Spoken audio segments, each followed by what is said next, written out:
Nutella n'apprécie pas que la politique abîme son image. L'amendement qui prévoit de réduire le recours à l'huile de palme pour des raisons de santé et d'environnement a inquiété les consommateurs. C'est par Twitter et Facebook que le fabricant riposte. La nouvelle communication passe par les réseaux. Paolo Bozonin, reportage.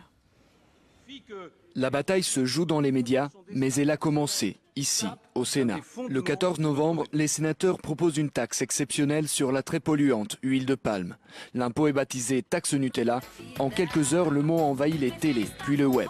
Des vidéos pas tout à fait favorables aux producteurs de la pâte à tartiner ont été visionnées des milliers de fois et l'éthique de Ferrero est attaquée par les internautes. C'est ce qu'on appelle un bad buzz, une crise de marque. Ce qui change aujourd'hui avec le digital, c'est la rapidité et l'ampleur que prend une crise. Là où hier, une personne qui était mécontente allait en parler à 3-4 de ses amis, à sa famille, à ses amis dans la vraie vie, aujourd'hui, elle peut le faire sur un forum, sur un blog, sur sa page Facebook. Donc vraiment, le vrai changement par rapport à hier, c'est le fait que les marques soient obligées d'écouter les consommateurs. La contre-attaque de la multinationale ne s'est pas fait attendre. Moins de 48 heures après l'annonce du gouvernement, cette pub occupait en double page tous les quotidiens. Un site web et un nouveau compte Twitter avaient été créés. En clair, la marque assume et prend la parole dans le débat parmi les internautes. Les marques ont parfois été victimes effectivement de ces situations de crise parce qu'elles n'ont pas su soit répondre, et donc elles ont répondu par le silence, soit pire, elles ont répondu par l'autorité.